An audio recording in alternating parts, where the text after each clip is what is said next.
Happy Friday, everybody, and welcome to another edition of Believe in White Sox. It's been a little while, but again, everybody knows that I am quite busy at the moment with my actual job, but we're still trying to keep up with all that is going on in White Sox world. And look, ladies and gentlemen, the facts are the facts.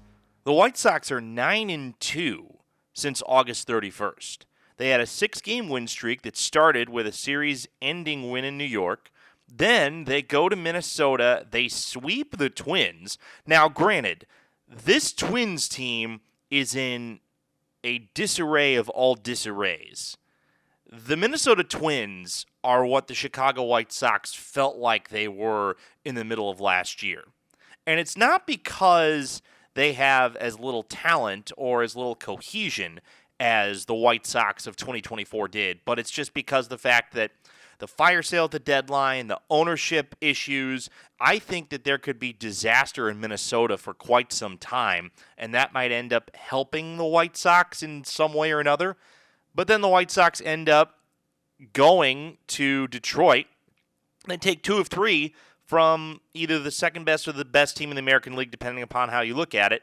And then they end up coming home, playing a 3-game series against the Rays. They don't allow more than 5 runs in any of the games. They lose the series opener 5-4 on Tuesday night, and then they go and they beat the Rays 6-5 on Wednesday and 5-1 yesterday. And so the White Sox are going to be on a road trip to Cleveland for the first of 3. It feels like every time we do a podcast, they've either just played or are about to play the Guardians.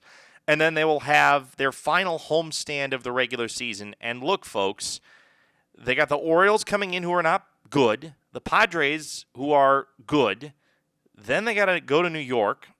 Now, wait a minute. Did I get the schedule right? Oh, I said that they were at the Yankees previously. They were actually home against the Yankees. But the White Sox in the regular season, if I'm counting this right, and I believe I am, they have 5 series left. That's 15 games.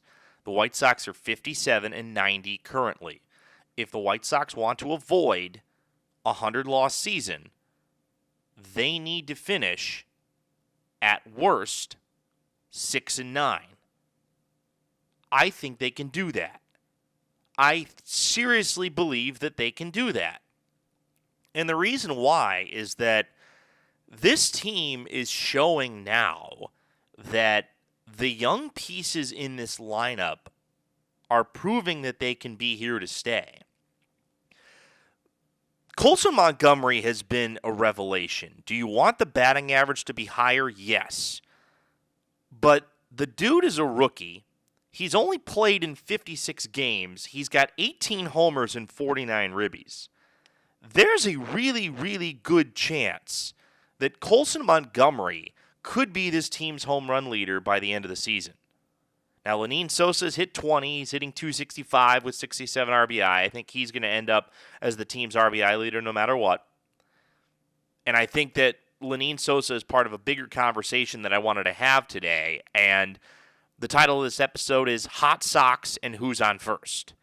And the reason why I call it that is because it's fun to talk about the White Sox in terms of how well they are playing, and I think that what this offense is showing you is that you have core pieces, and we've talked about this at nauseum, it feels like, but you have core pieces that I think are going to be a part of this team for at least the near future. Now, Luis Robert basically having his season end due to a hamstring injury isn't good because of the fact that you don't know what that's going to do to his trade value in the offseason. My guess is that it means that they're going to pick up the option and he'll be back here again. But I think two things can be equally true when you talk about where the White Sox stand positionally in the infield going forward. Tim Elko could be a very, very good AAA player. And I think that if given another chance at the big leagues next year, he may actually prove to be a good big league first baseman. But the fact of the matter is that he's too big of a hole in terms of swing and miss to actually say that he could be this team's first baseman of the future. That's not to say that if we're sitting here a year from now and that's the conversation, I've got no problem with that.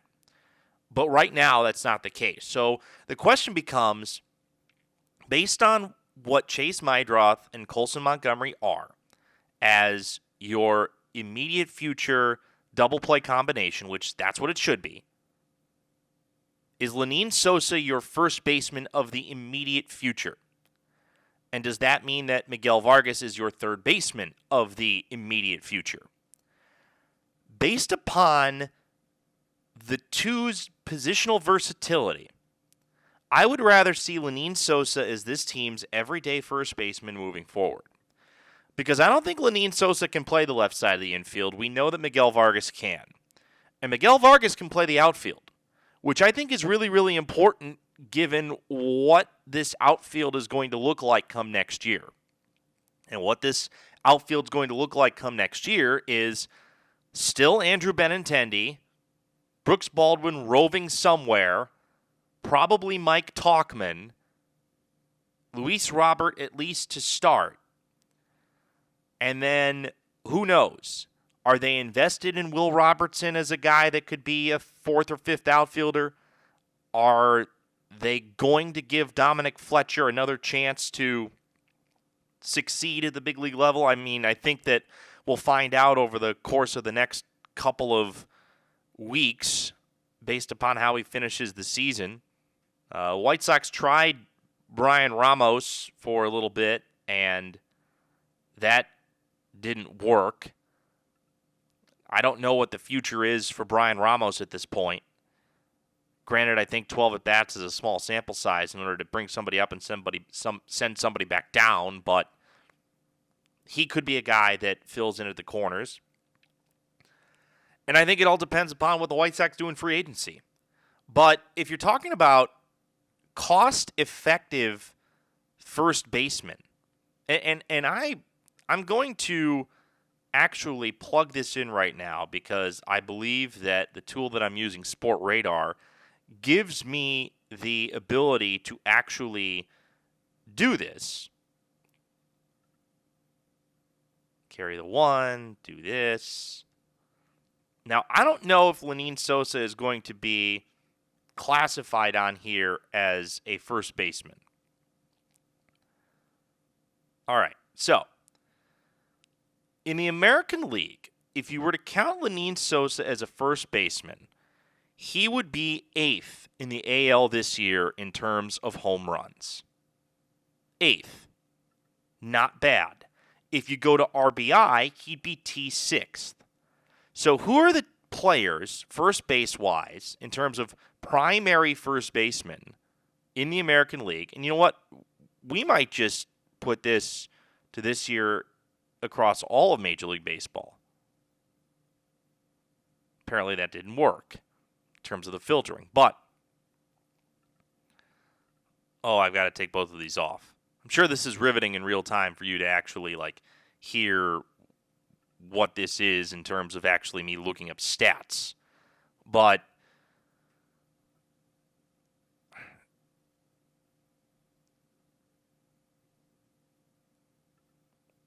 all right. Now I think we got it. All right. So,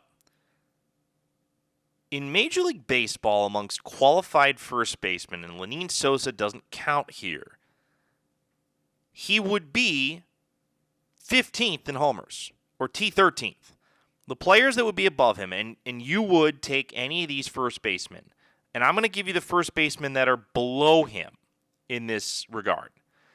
Pete Alonso, Vinny Pasquantino, Nick Kurtz, Spencer Torkelson, Kyle Manzardo, Michael Busch, Bryce Harper, Yandy Diaz, Ben Rice, Vlad Jr., Matt Olson, Christian Walker, Freddie Freeman, Josh Bell, and Wilson Contreras, who is apparently a first baseman now, all have as many home runs as Lenyn Sosa.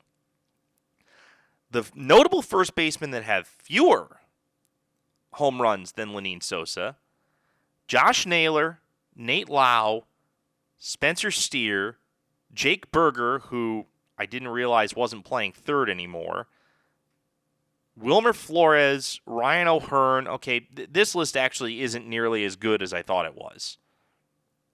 My point being is that Lenyn Sosa has the type of numbers that you can say this guy is a first baseman. This guy slots in power-wise to be a first baseman. Now, is he the type of guy that is going to be a long-term first baseman? I don't think so. And then when you look at the White Sox contract situation, and the White Sox have a very, very, very low payroll compared to most teams, but you look at some of their young infielders and where they're at in terms of team control. I actually need to learn how to navigate this website a little bit better. Apparently I can't do that either. I'm like all right, here we go.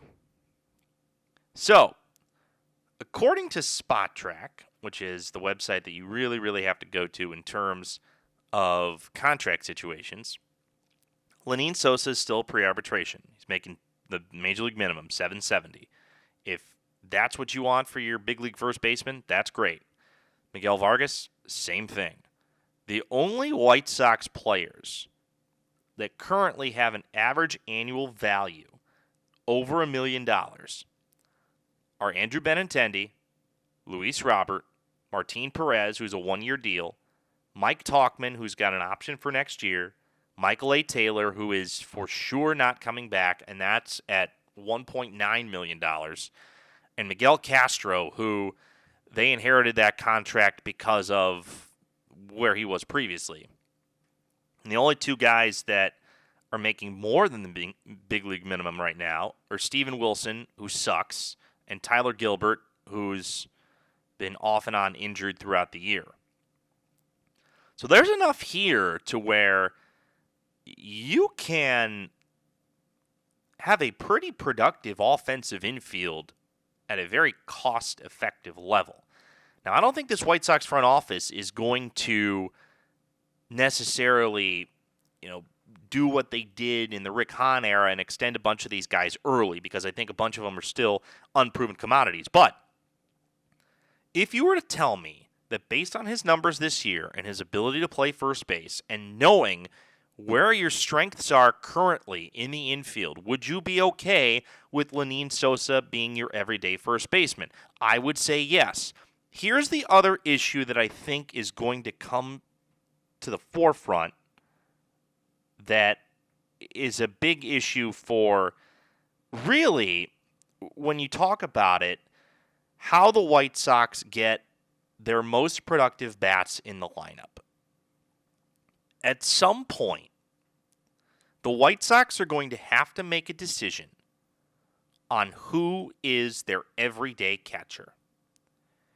And whoever that is, whether it's Teal or Caro, you'll have to find another place to put the other when the other is behind the plate. I think that we can determine at this point that Corey Lee is not a part of the future. I hate to say it because he was very touted when he first came over, but he's not a part of the future. He is, at least from an offensive perspective, easily the third best catcher on this team. And the White Sox made a very good decision early on in the season, recognizing that, even when they were playing Matt Thaiss a bunch, and bringing up Edgar Caro and letting him be the guy. And then when Teal came up, giving him every opportunity to succeed with his bat in the lineup. Now, Caro has more games played because he is been on the roster longer. But I think that when you look at positional versatility, and we've talked about this before, Kyle Teal is the guy that can play other positions.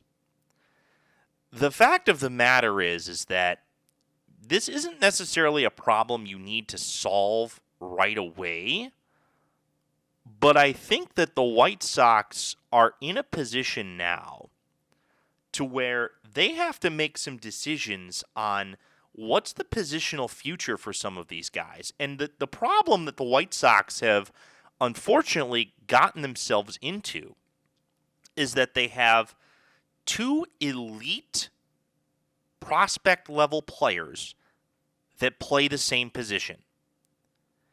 They have two positions on the infield that are undetermined in terms of who is the future star there, but you have multiple guys that could be the answer at those positions.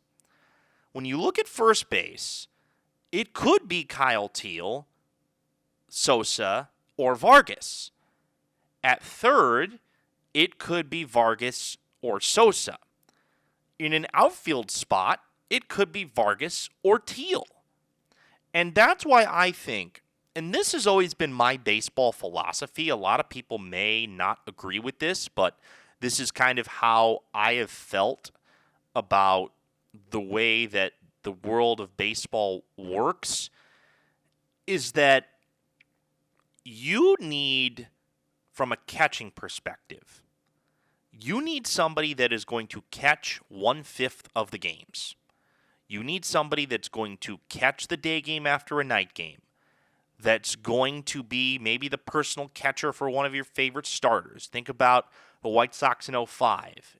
Chris Widger was a big part of that team, but he was your quintessential backup catcher. Chris Widger didn't have the same bat as A.J. Pierzynski. You look at some of the Giants World Series teams, the backup to Buster Posey was a guy named Eli Whiteside. Eli Whiteside is a guy that nobody on this podcast probably remembers or has ever heard of. But Eli Whiteside would play catcher on days where Buster Posey needed a rest. And again, this was in the days pre-DH in the National League. So I say this to say that the White Sox backup catcher should be somebody that's not an everyday player. And the reason why I say that is that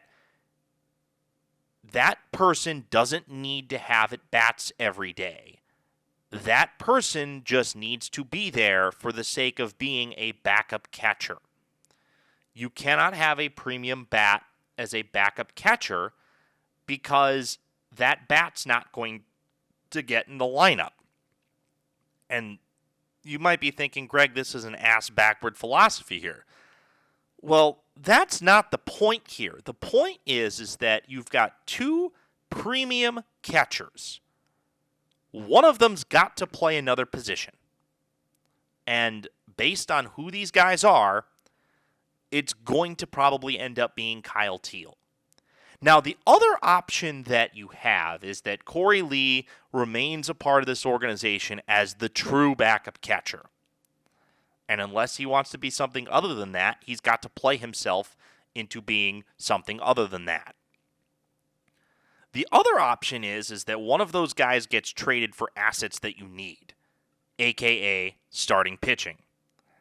And starting pitching is really where I want to go next here. We were doing shows at the early part of this year that made me feel really, really strongly about where the White Sox starting pitching was, because you had a bunch of young starters that were pitching really, really well.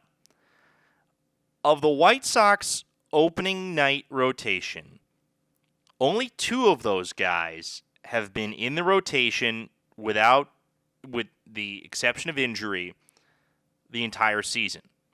That's been Shane Smith and Davis Martin. And Shane Smith is going to undoubtedly open up next season as the opening day starting pitcher. Davis Martin has been good at times. He's been bad at times, but his good has been a lot better than his bad. We've unfortunately, I think, reached the portion of, granted, a pretty young career, and granted, he was terrible after being recalled from AAA. I don't think that Jonathan Cannon can be a part of this rotation. I think that if there's a future for Jonathan Cannon, it's going to be as a hard-throwing bullpen guy.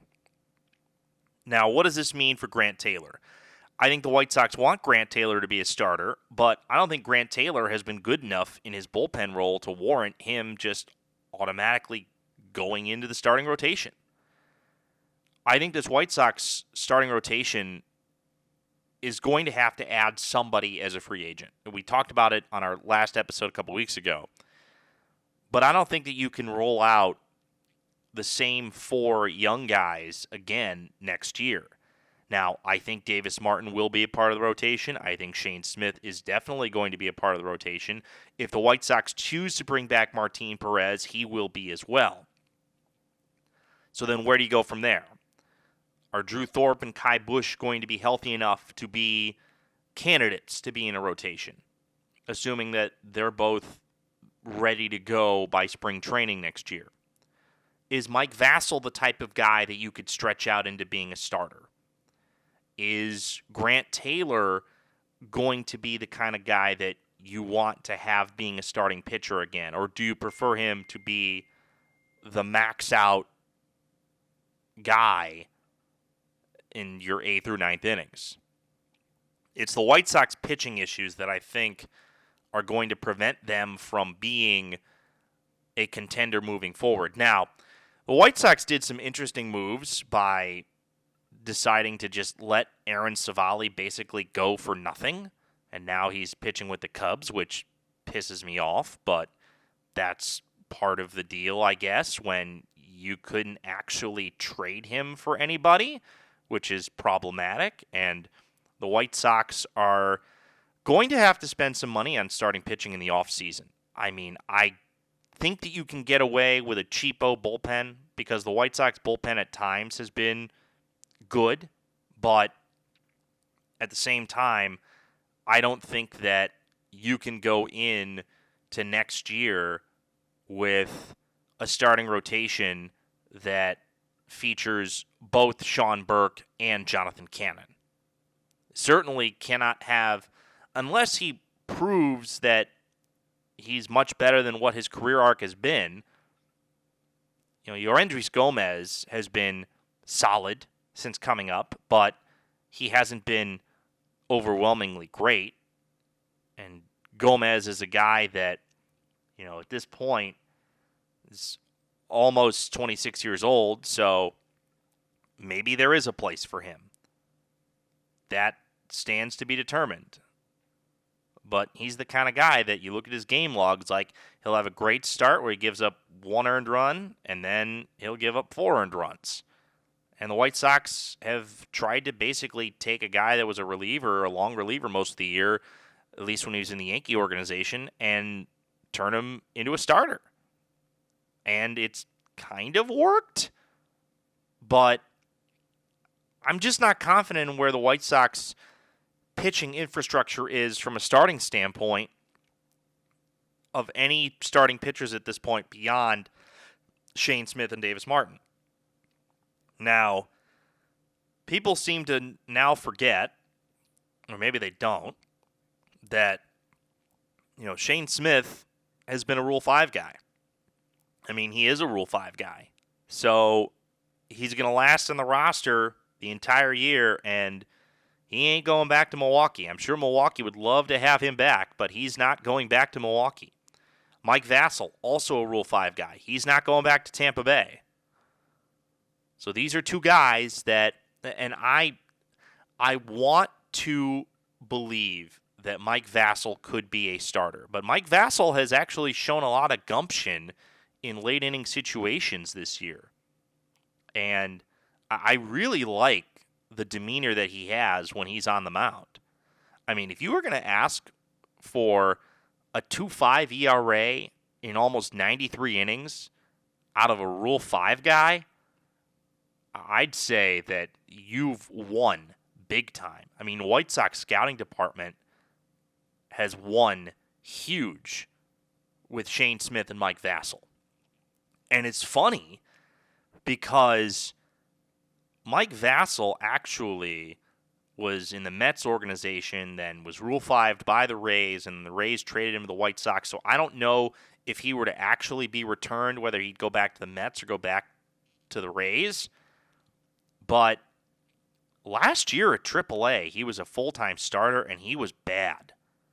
134 innings with the Syracuse Mets. He had a 6 ERA. I mean, this is a guy that at the AAA level across 2 different stops was not good. But he's found something with the White Sox. And maybe the White Sox decide this is the kind of guy we can stretch back out into being a full-time starter. Or maybe they don't want to mess with his success and keep him in the same role that he has been. I think there's going to be a lot of questions in regards to what the White Sox do. And what I made mention earlier in the program about talking through what to do with some of your positional surplus in order to get starting pitching, that might be the situation where you have to deal somebody. Now, I don't know if you're going to get the kind of guy that you want when you're talking about dealing a White Sox prospect. Like, are you going to get a big league ready guy? The answer is probably no. Are you going to get a rotation stabilizing guy? Probably not.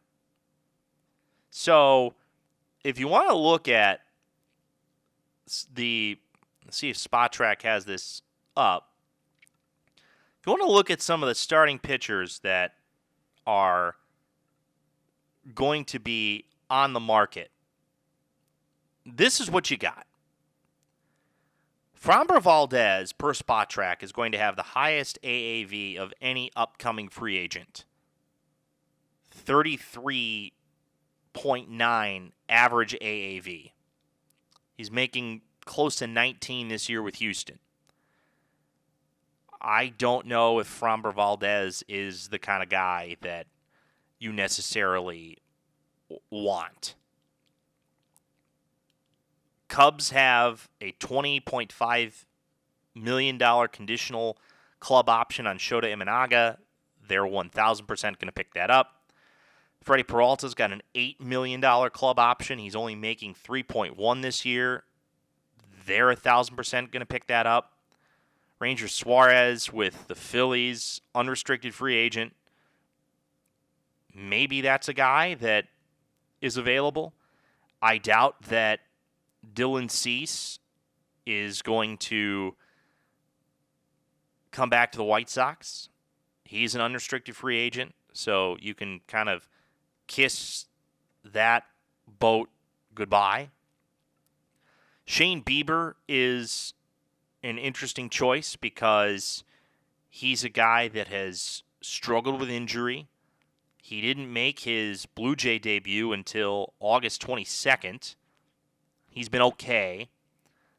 He's got a player option for $16 million. He's making $13 this year. I think he takes that and bets on himself, and so he's probably with the Blue Jays. Michael King with the Padres, his mutual option is at $15 million for next year. Spot Track estimates that his average annual value is 23.8. At 30 years old, I don't necessarily know if I want to sign a multi-year contract to a 30-year-old guy. The guy that I actually think, now that I look at this list, the guys that I think are going to be available, I think Zach Gallen is the type of guy that you go after. Spot Track says that his average annual value is at 18.5. He's making 13 this year with the Diamondbacks. He's somebody that has found a sustained amount of success at the big league level, although this year has been his worst year by far.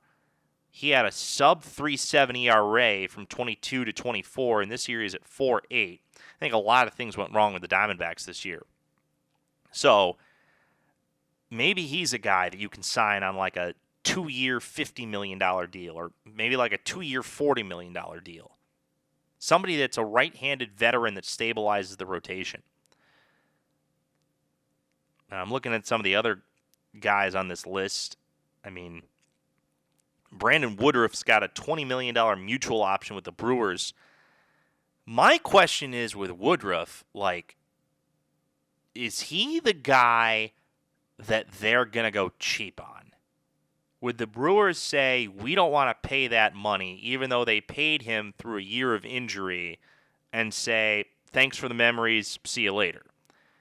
I think the Brewers would bite that $20 million bullet just to keep somebody that is a great organizational guy around. The guy that I'm looking forward to would be Zach Littell. And Zach's a friend, even though he ghosted my text message from earlier in the year. Sorry, Zach, if you had to hear that. But Zach Littell is not 30 years old yet. He's going to turn 30 very soon. He's only making $6 million this year. The Rays, in many ways, revived his career. And granted, he had had a really solid career as a big league reliever, but when I was covering him in the minor leagues, he was a starter. And the Rays were the one team that when he went there, after a couple of failed stints with Boston and Texas in 2023, and he didn't even make the big leagues with Texas that year, the Rays said, we're going to make you a starter. And last year, he had a 3.63 ERA in 156 innings. This year, he's got a 3.78 ERA between Tampa and Cincinnati in 170 innings. Zach Littell is the type of guy that's going to get like a 4-year contract somewhere. And he's been reliable. He's been healthy. He's somebody that is a really good clubhouse guy. So I think that Zach Littell is the type of person that if you're the White Sox, give him a 3-year contract. I'd love to see him here. I think he's the perfect kind of guy at his age to stabilize the rotation. Now, if you're Zach, you're thinking, I want to win. Because Zach Littell went to the playoffs with the Giants in 2021. He's been with the Twins multiple times. I think Tampa made the playoffs 2 years ago in 2023. So he's probably a guy that wants to win at this point. And if you're signing here, does that mean that you know that your impact is not going to have much on this team moving forward in terms of what you do to help your team win? So I don't know. And I'm looking at some of the other guys that are on this list, and I don't see where there is a lot of value on the starting pitching market for guys that you could sign to long-term contracts. Oh, I didn't realize this, that the White Sox and Martin Perez have a mutual option of $10 million. Yeah, I'm not going to pick that up. No way. So we'll see what the White Sox decide to do with starting pitching this offseason. Now, I was getting a little bit curious because SpotTrack is a very, very interesting website to use. And it's fascinating that Luis Robert, per SpotTrack, has the highest projected, fourth highest projected estimated market average annual value if he were to hit the open market. So per SpotTrack, what this is saying is that if the White Sox were to let Luis Robert Jr. go, he would be the fourth most valuable outfielder on the open market this upcoming offseason, which is more the reason to not let him go. Who are the top three? One of them, I think, could be in play for the White Sox. And I don't think that his market value is necessarily where it should be. Just because of the fact that, actually, hard to say. Here's what I mean. The most valuable free agent outfielder on the market is going to be Kyle Tucker. Now, whether or not Kyle Tucker gets what he wants based on his injuries this year, that's to be determined. The second most valuable player is Cody Bellinger. Cody Bellinger has had a solid year offensively in his first year with the Yankees. 277, 334 on base, OPS of 834, 28 homers, 90 runs driven in. That is 10 more homers and 12 more RBI in 6 more games played with the Yankees this year than the Cubs last year. Cody Bellinger's first year with the Cubs, he had 26 homers, 97 RBI, 307 average. Now, is he ever going to get back to his 2019 MVP year where he hit 47 homers, drove in 115 runs, hit 305 with a 406 on base and a 1,035 OPS? No. But Cody Bellinger is just over 30 years old. He's got a $25 million player option that I'm sure, based on the fact that he could finish the year with 30-plus homers and 100 RBI, he could decline. The Yankees have enough money to compete with that. Could the White Sox open up the pocketbook and say, this is the guy that we want playing one of our corner outfield spots because he's a really good outfielder, and also maybe if you sign him to a long-term deal, maybe if you're not confident in his outfield ability as he gets older, maybe you put him at first base. The third highest is Kyle Schwarber, and there's no way that he's leaving Philadelphia. I think the Phillies love him. I think he's a great culture guy there. He's sticking around. And then there's a bunch of other guys on here that I just don't know if any of these guys end up making your team better. I'm not sure how many of these guys make your team that much better.